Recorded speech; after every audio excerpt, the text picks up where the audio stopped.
नमस्कार दोस्तों, मैं शिवेंद्र पांडे आपका स्वागत करता हूं नमस्ते गुरुजी क्लासेस में।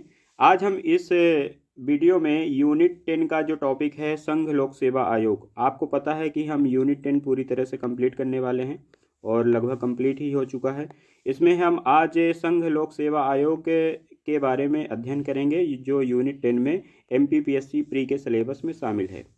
आज 11 दिसंबर 2023 तक का संपूर्ण अपडेट मैं इसके बारे में आपको दूंगा कि वर्तमान में अध्यक्ष कौन है। ये वर्तमान अध्यक्ष की बात हो रही है यहाँ पे, तो यहाँ से हम शुरू करते हैं और पूरी जानकारी मध्य प्रदेश लोक सेवा आयोग संघ लोक सेवा आयोग के बारे में यूनिट 10 में जितने भी सवाल पूछेगा उन सभी सवालों को हमने अपने इस वीडियो में कवर किया है। तो यदि आप पूरा वीडियो देखते हैं तो निश्चित रूप से आपको बहुत सारी जानकारी परीक्षा की दृष्टि से प्राप्त होगी। और आपके लिए खास जानकारी यह है कि हम जो भी बात करते हैं वो परीक्षा की दृष्टिकोण से ही बातें की जाती है, केवल एग्जाम पॉइंट ऑफ व्यू से हम अपने वीडियो में बात करते हैं। तो आइए वीडियो की शुरुआत करते हैं। डॉक्टर मनोज सोनी यूपीएससी के चेयरमैन हैं। ये वर्तमान में माफ़ करिएगा, डॉक्टर मनोज सोनी जो हैं यूपीएससी के वर्तमान में चेयरमैन हैं। 5 अप्रैल 2022 को प्रदीप कुमार जोशी के स्थान पर संघ लोक सेवा आयोग का अध्यक्ष किसे बनाया गया? डॉक्टर मनोज सोनी को। इसके अलावा प्रारंभिक अध्यक्ष की बात कर लेते हैं तो यूपीएससी का जो पहला अध्यक्ष था उनको सर रॉस वारकर, ये रॉस वारकर की तस्वीर है, ये डॉक्टर मनोज सोनी की तस्वीर है। तो ये पहले अध्यक्ष थे यूपीएससी के, ये वर्तमान के अध्यक्ष हैं। ध्यान में रखिएगा, ये वर्तमान के अध्यक्ष हैं और ये पहले अध्यक्ष थे। फोटो से भी स्पष्ट समझ में आ रहा होगा। इनका नाम है रॉस वारकर। आगे बढ़ते हैं। इसमें कुछ पॉइंट हमने लिया है संघ लोक सेवा आयोग के इतिहास से। History of public service commission के बारे में हम थोड़ी सी जानकारी प्राप्त करते हैं जो परीक्षा के लिहाज से महत्वपूर्ण है। भारत में योग्यता आधारित आधुनिक सिविल परीक्षा की अवधारणा जो थी वो 1854 में आई थी। संसद की प्रवर समिति के लॉर्ड मैकाले रिपोर्ट के पश्चात यह क्या था, यह योग्यता आधारित परीक्षा जो थी सिविल सेवा की वो 1854 में आई थी ब्रिटिश संसद के द्वारा। फिर लॉर्ड मैकाले रिपोर्ट के अनुसार प्रतियोगिता परीक्षा के द्वारा प्रवेश के साथ योग्यता आधारित, यहाँ पे ध्यान दीजिएगा, योग्यता आधारित स्थायी सिविल सेवा प्रणाली लागू की जानी चाहिए। इसी उद्देश्य से 1854 में लंदन में सिविल सेवा आयोग की स्थापना की गई। ये महत्वपूर्ण है। पहली महत्वपूर्ण चीज है कि कब इसकी स्थापना की गई संसद के द्वारा। लंदन में सिविल सेवा आयोग की स्थापना 1854 में की गई। पहली बात तो ये है। दूसरी बात यह है कि लंदन में इसकी स्थापना की गई। दोस्तों आपको पता है कि यूपीएससी का जो पहले एग्जाम होता था वो लंदन जाके देना पड़ता था। मतलब आप इंग्लैंड जाइए यूपीएससी का एग्जाम देने के लिए और वहाँ पे एग्जाम दीजिए, फिर क्वालिफाइड होइए। बहुत सारे लोग उस समय तो ओवर एज हो जाते थे लंदन पहुँचते पहुँचते। तो उसकी संपूर्ण कहानी को हम इस वीडियो में कवर करेंगे। देखिए, लंदन में स्थापित सिविल सेवा आयोग द्वारा प्रतिस्पर्धात्मक मतलब कॉम्पिटिटिव एग्जाम कह लीजिए 1855 में शुरू की गई। 1854 में क्या बना? समिति बनी, आयोग बना। इसके बाद भारतीय सिविल सेवा के लिए परीक्षाओं का आयोजन सिर्फ लंदन में ही किया जाएगा, जिसके लिए अधिकतम आयु 23 वर्ष और न्यूनतम आयु 18 वर्ष। देखिए, एक तो अगर कोई भारतीय सिविल सेवा में जाना चाहता है तो उसको परीक्षा देनी होगी कहाँ पे? लंदन में जाके। दूसरी महत्वपूर्ण बात यह है कि उसकी जो उम्र सीमा थी, न्यूनतम उम्र सीमा 18 थी और मैक्सिमम जो उम्र सीमा है, एज लिमिट है, वो 23 वर्ष थी। मतलब आप 18 वर्ष से 23 वर्ष के बीच में ही यूपीएससी के एग्जाम दे सकते थे। और कहाँ? लंदन में जाके दे सकते थे। और लंदन जाने में उस समय लगता था, तो नाव की यात्रा करनी होती थी। ये मान लीजिए कि समुद्र से यात्रा करने का एक मार्ग था, तो जाते जाते कई बहुत समय लग जाता था। कोई व्यक्ति मान लीजिए 22 वर्ष की उम्र में चला और 23 वर्ष यहाँ पहुँचते पहुँचते ओवर एज हो गया या एग्जाम फॉर्म ही फिलअप नहीं कर पाया। ऐसी समस्याएं थी जो वर्तमान में सॉल्व हैं। इसके बाद देखते हैं सत्येंद्र नाथ टैगोर पहले भारतीय थे। ये मोस्ट इंपॉर्टेंट क्वेश्चन है, ये सभी वनडे एग्जाम में पूछा जाता है, खासतौर पे एमपीपीएससी में तो है ही, क्योंकि सिलेबस में ही महत्वपूर्ण है। तो इनके बारे में हम थोड़ा सा जानकारी प्राप्त करते हैं। सबसे पहले ये सत्येंद्र नाथ टैगोर की तस्वीर है आपके सामने। बहुत सारे लोग ऐसे भी होंगे जो सत्येंद्र नाथ टैगोर की तस्वीर पहली बार देख रहे होंगे। तो सत्येंद्र नाथ टैगोर पहले भारतीय थे जिन्हें 1864 में सिविल सेवा परीक्षा में सफलता प्राप्त हुई। बताइए, एक तो आपको लंदन जाके परीक्षा देना है, दूसरी आपकी उम्र सीमा 18 से 23 वर्ष के बीच में होनी चाहिए और परीक्षा सेंटर केवल लंदन है।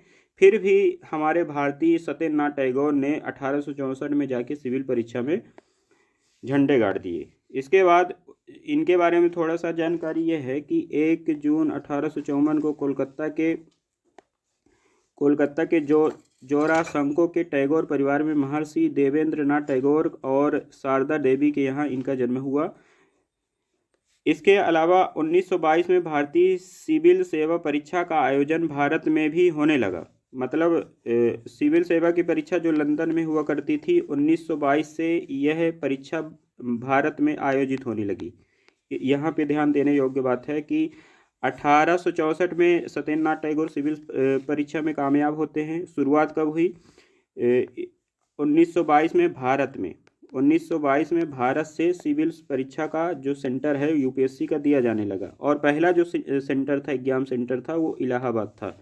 मतलब प्रथम भारतीय परीक्षा सिविल सेवा जो भारत में आयोजित हुई वह शहर इलाहाबाद था। ये ध्यान देने योग्य बात है।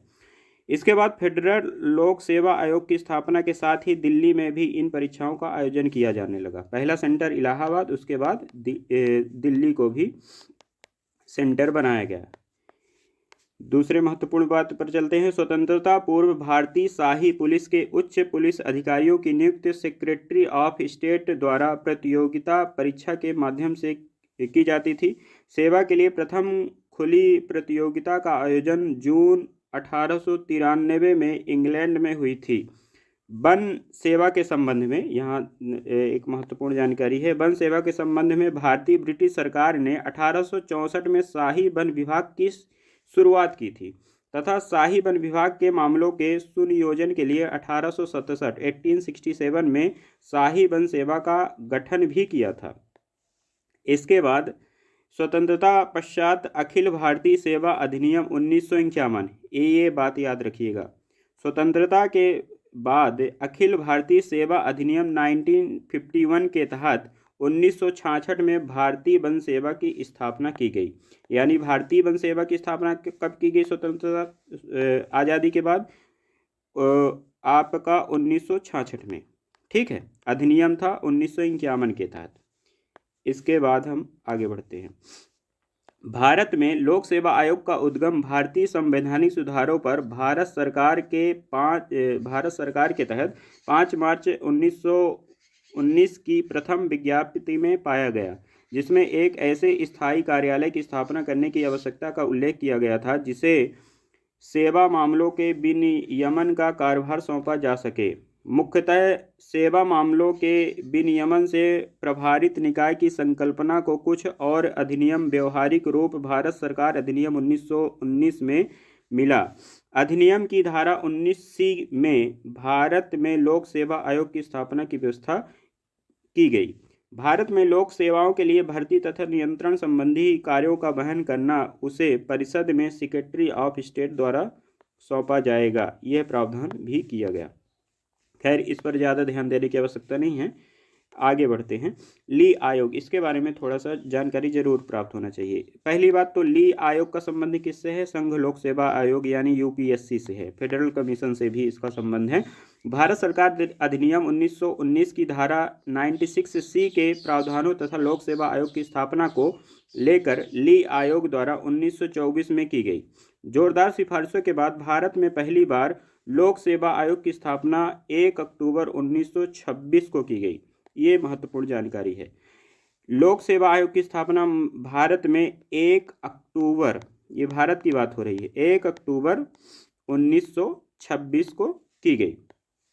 यूनाइटेड किंगडम सिविल सेवा के सदस्य पहली बात तो इसमें एक अध्यक्ष और 4 सदस्य हुआ करता था। अध्यक्ष किसे बनाया गया? आपने यहाँ पे जानकारी प्राप्त की, अध्यक्ष किसे बनाया गया? रॉस बारकर थे जो हमारे, ये प्रथम अध्यक्ष है। बात हो रही 1926 की। आगे बढ़ते हैं। अब हम यहाँ पे थे, मुख्यतः सेवा, यूनाइटेड किंगडम सिविल सेवा के सदस्य सर रॉस बारकर को आयोग का प्रथम अध्यक्ष बनाया गया। ये जानकारी आपको प्राप्त हो गई है पहले ही। भारत सरकार अधिनियम 1935 में फेडरेशन के लिए लोक सेवा आयोग तथा प्रत्येक प्रांत व प्रांतों के समूह के लिए प्रांतीय लोक सेवा आयोग पर भी विचार किया गया। इसके फलस्वरूप भारत सरकार अधिनियम 1935 के प्रावधानों के अनुसार 1 अप्रैल 1937 को प्रभावी होने के लिए लोक सेवा आयोग फेडरल लोक सेवा आयोग बन गया। ये यहाँ पे मैं शॉर्ट में आपको समझा देता हूँ। पहले तो ली आयोग, जो ली कमीशन था, ली आयोग था, इसका संबंध किससे है? संघ लोक सेवा आयोग से। जो संघ लोक सेवा आयोग है भारत में, पहली बार इसकी स्थापना कब की गई? 1 अक्टूबर 1926 को। ये एक डेट याद रखिएगा। इसके जो पहले अध्यक्ष थे, इसमें पहले तो एक अध्यक्ष और 4 सदस्य थे। एक अध्यक्ष पर 1+4 का ये था, समिति थी, आयोग था, कमीशन था। इसके बाद सर रॉस बारकर इसके पहले अध्यक्ष थे। इसके उपरांत 1 अप्रैल 1937 को प्रभावी होने के साथ ही फेडरल लोक सेवा आयोग का भी गठन किया गया। मतलब उसी का नाम यूँ कह लीजिए कि फेडरल लोक सेवा आयोग कर दिया गया। इसके बाद हम कहते हैं 26 जनवरी 1950 को भारत के संविधान के प्रारंभ में उनके साथ ही संविधान के अनुच्छेद 378 के खंड 1 के आधार पर फेडरल लोक सेवा आयोग संघ लोक सेवा आयोग के रूप में पहचाना जाने लगा। साथ ही फेडरल लोक सेवा आयोग के अध्यक्ष व सदस्य संघ लोक सेवा आयोग के अध्यक्ष या सदस्य बन गए। अब हम लोक सेवा आयोग की स्थापना करते हैं। भारत आज़ाद हो चुका है, संविधान लागू हो चुका है और संघ लोक सेवा आयोग को एक संवैधानिक आयोग का दर्जा प्राप्त हो चुका है और इसे संविधान में अनुच्छेद 315 से 323 के बीच में शामिल किया गया है। साथ ही अनुच्छेद 315 में संघ लोक सेवा आयोग के लिए लोक सेवा आयोग के बारे में प्रावधान है। इसके साथ ही अनुच्छेद 316 में सदस्यों की नियुक्ति तथा पदावधि क्या होगी, उनकी नियुक्ति कौन करेगा और उनकी पदावधि क्या होगी, इसके बारे में आपको जानकारी प्राप्त होती है 316 में। अनुच्छेद 317 कहता है कि लोक सेवा आयोग के किसी सदस्य को हटाया जाना और निलंबित किया जाना कैसे किया जाएगा, क्या प्रावधान होगा, इसके बारे में जानकारी देता है। 318 अनुच्छेद 318 कहता है आयोग के सदस्यों और कर्मचारी वृंद की सेवा की शर्तें के बारे में विनियम बनाने यानी नियम बनाने की शक्ति किसके पास होगी। अनुच्छेद 319 आयोग के सदस्यों द्वारा ऐसे सदस्य न रहने पर पद धारण करने के संबंध में प्रतिषेध। मान लीजिए कोई पद खाली है या अध्यक्ष नहीं है, उसके संबंध में क्या प्रावधान किया जाएगा, अनुच्छेद 319 इसके बारे में बताता है।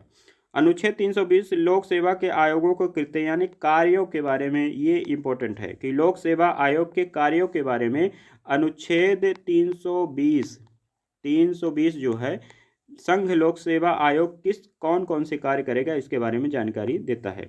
अनुच्छेद 321 लोक सेवा आयोग के कृत्यों का विस्तार करने की शक्ति, मतलब उसको एक्सपैंड करना है, कार्यों को बढ़ाना है, यह इसकी शक्ति किस को है, अनुच्छेद 321 में इसके बारे में जानकारी प्राप्त होती है। लोक सेवा आयोगों के व्यय खर्चा कैसे होगा, अनुच्छेद 322 बताता है। अनुच्छेद 323 कहता है लोक सेवा आयोगों के प्रतिवेदन, ये आपको ये याद करने पड़ेंगे कि कौन से आर्टिकल में किसके बारे में बात की गई है। साथ ही आगे बढ़ते हैं संघ लोक सेवा आयोगों के कार्य के बारे में। तो हमने देखा कि संघ लोक सेवा आयोग के कार्य यानी function of public service commission के बारे में जानकारी कहाँ प्राप्त होती है, तो आर्टिकल 320 में। अनुच्छेद 320 के अंतर्गत अन्य बातों के साथ साथ सिविल सेवा तथा पदों के लिए भर्ती संबंधी सभी मामलों में आयोग का परामर्श लिया जाना अनिवार्य होता है। संविधान के अनुच्छेद 320 के अंतर्गत आयोग के कार्य इस प्रकार हैं। प्रमुख कार्य हैं, जो पहला कार्य है संघ के लिए सेवाओं में नियुक्ति हेतु परीक्षा आयोजित करना। पहला कार्य तो परीक्षा का आयोजन करना है। इसके बाद साक्षात्कार द्वारा चयन में सीधी भर्ती साक्षात्कार होगा, इंटरव्यू होगा। प्रोन्नति प्रतिनियुक्ति आमेलन द्वारा अधिकारियों की नियुक्ति मतलब प्रमोशन वगैरह ये सब चीज़ें इसमें इंक्लूड होंगी। सरकार के अधीन विभिन्न सेवाओं तथा पदों के लिए भर्ती नियम तैयार करना, ये भर्ती नियम और उनमें संशोधन का कार्य भी यही करता है लोक सेवा आयोग। इसके बाद विभिन्न सिविल सेवाओं से संबंधित अनुशासनिक मामले की भी पुष्टि कौन करता है? लोक सेवा आयोग। इसके अलावा भारत के राष्ट्रपति द्वारा आयोग को प्रेषित किसी भी मामले में भारत सरकार को परामर्श देना भी लोक सेवा आयोग, संघ लोक सेवा आयोग ही करता है। तो मेन चीज़ें हमने MPPSC 2023 के एग्जाम पॉइंट ऑफ व्यू से बातें की यूनिट 10 के बारे में संघ लोक सेवा आयोग में। आशा करता हूँ ये जानकारी आपको उपयोगी होगी। मध्य प्रदेश की समस्त प्रतियोगी परीक्षाओं के लिए निःशुल्क तैयारी करने के लिए आप नमस्ते गुरुजी क्लासेस को सब्सक्राइब कर सकते हैं। मोटी बातें एक बार हम फिर से रिकॉल कर देते हैं। यहाँ पे आपको PDF भी मिल जाएगी और साथ में एक बार मोटी जानकारी फिर से लीजिए कि वर्तमान में UPSC के अध्यक्ष कौन है? डॉक्टर मनोज कुमार सोनी, ये वर्तमान में है। पहले अध्यक्ष कौन है? रॉस वारकर। पहले अध्यक्ष कौन है? डॉक्टर सर रॉस वारकर कह लीजिए। इसके अलावा 1854 में इसकी शुरुआत होती है, ये जानकारी आप ध्यान रखिएगा। फिर परीक्षा जो है 1855 में शुरू हुई। उम्र सीमा जो थी 23 वर्ष से 18 वर्ष, यानी 18 से 23 कहिए, ज़्यादा सही रहेगा। इसके बाद 1864 में सत्येंद्रनाथ टैगोर को याद रखिएगा। 1922 में इलाहाबाद में इसकी स्थापना हुई। इलाहाबाद में परीक्षा का आयोजन किया जाने लगा। इसके बाद आप ध्यान में रखिएगा कि 1864 में ही शाही वन विभाग की शुरुआत हुई। 5 मार्च 1919 को प्रथम विज्ञप्ति आया। इसके बारे में आप फेडरल के बारे में थोड़ा सा जानकारी प्राप्त रखिएगा। ली आयोग के बारे में ये जानकारी है कि इसके तहत ही 1 अक्टूबर 1926 को भारत में पहली बार लोक सेवा आयोग की स्थापना की गई। यानी भारत में पहली बार जो लोक सेवा आयोग है, ये डेट जरूर याद रखिएगा, 1 अक्टूबर 1926 को। इसके उपरांत सर रॉस वारकर ही इसके प्रथम अध्यक्ष थे। 1935 में फेडरेशन के लिए लोक सेवा आयोग की सिफारिश की गई और 1937 1 अप्रैल 1937 को फेडरल लोक सेवा आयोग की स्थापना कर दी गई। साथ ही 26 जनवरी 1950 को संविधान लागू होता है। अनुच्छेद 378 के खंड के आधार पर फेडरल लोक सेवा आयोग संघ लोक सेवा आयोग के रूप में पहचाना जाने लगा। फेडरल लोक सेवा आयोग के अध्यक्ष हुआ सदस्य, संघ लोक सेवा आयोग के अध्यक्ष वो सदस्य बन जाएंगे, ये ठीक था। फिर प्रमुख आर्टिकल 315 से 323 के बारे में, लोक सेवा आयोग के प्रमुख कार्य जो अनुच्छेद 320 में लिखित हैं। इसके बाद आपको चुपचाप एग्जाम देने चले जाना है और यहाँ से आशा करता हूँ कि आपको जानकारी जो प्राप्त हुई है वो परीक्षा में काम आएगी। Thank you so much.